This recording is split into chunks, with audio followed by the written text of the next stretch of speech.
அண்ணா பைபிளில் பெஸ்ட்டான பேரண்டிங்னு நீ யாரை சொல்லுவ? நம்ம பைபிளில் பெஸ்ட்டான பேரண்டிங் அப்படின்னா தீமோத்தேயுவோட பாட்டியும் அவங்க அம்மாவையும் சொல்லுவோமா. அவங்க அம்மாவும் பாட்டியும் வந்து பயங்கர விசுவாசிகளாக இருந்ததுனால அவங்க வந்து தீமோத்தேயுவையும் வேதத்துக்குள்ளே வளர்த்து பிற்காலத்தில் அவர் வந்து பெரிய ஊழியக்காரராக வந்தாருமா அப்படின்னு சொல்லணும். சரி, நம்ம அம்மா அப்பா நம்ம சின்ன பிள்ளையிலேருந்தே பைபிளுக்குள்ளே வசனம் சொல்லி வளர்க்கணுமா? ஆமாம், அது கண்டிப்பாக வளர்க்கணுமா. அவங்க வந்து நம்ம கூட நிறைய டைம் ஸ்பெண்ட் பண்ணணும். டைம் ஸ்பெண்ட் பண்ணால் தான் அவங்க வந்து நம்ம கூட எப்போவும் வாக்கிங் போகும்போது, ஜாக்கிங், வெளியே எங்கேயாவது அவுட்டிங் போகும்போது எல்லா நேரங்களிலும் அவங்க வந்து பைபிளை பற்றி நமக்கு சொல்லிக் கொடுக்கணுமா அப்படின்னு சொல்லுது. இப்போ ஃபார் எக்ஸாம்பிள் வந்து ஆபிரகாம் எடுத்துக்கோங்க. ஆபிரகாமுக்கு பிள்ளை பிறக்கிறதுக்கு முன்னாடி, அதாவது ஈசாக்கு பிறக்கிறதுக்கு முன்னாடி என்ன ஆகும்னா, அவர் வந்து ஈசாக்குக்கு வேதத்தை பற்றி நல்லா சொல்லி கொடுப்பாரு அப்படின்னு தெரிஞ்சதுனால தான் ஆண்டவர் வந்து அவருக்கு ஈசாக்கே பையனாக கொடுத்தாருமா அப்படின்னு நம்ம சொல்லலாம்.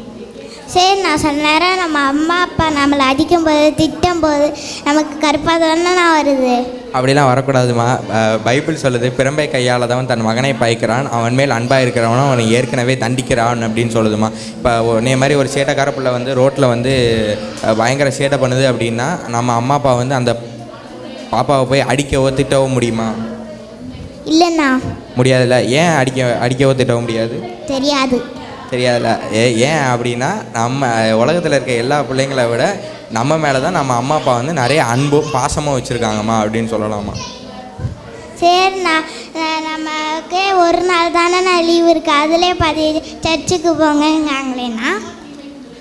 நான் அப்படிலாம் சொல்லக்கூடாதும்மா. ஜீசஸ் வந்து எருசலேமுக்கு பவனி போனப்போ தாவீதின் குமாரனுக்கு ஓசனா அப்படின்னு குட்டி பிள்ளைங்களும் பெரியவங்களும் குருத்தோலையை பிடிச்சிட்டு பவனி போனாங்கல்ல, அதே மாதிரி தான் நம்மளும் ஒரு நாள் தான் சண்டே சர்ச் லீவ் இருக்குது அப்படிலாம் சொல்லக்கூடாது. இப்போ பைபிளில் வந்து ஒரு எக்ஸாம்பிள் எடுத்தோம்னா சாமுவேல் எடுக்கலாம். சாமுவேல் வந்து சின்ன பிள்ளைங்கள்லேருந்து சர்ச்சில் இருந்து வளர்க்கப்பட்டவர், வசனத்தில் நல்லா தேறினவர்.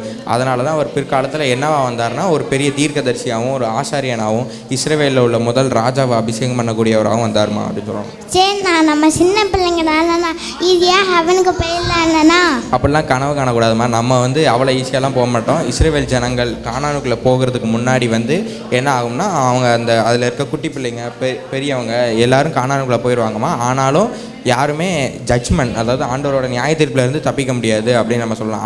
அதனால் நம்ம வந்து என்ன பண்ணணும்னா செஞ்ச தப்பையே திரும்பி செஞ்சுக்கிட்டு இருக்காமல் ஆண்டவர்கிட்ட மன்னிப்பு கேட்டு அந்த தப்பை இனிமேல் செய்யாமல் இருக்கணுமா அப்படின்னு சொல்லுவாங்க. சரிண்ணா. Okay, thanks.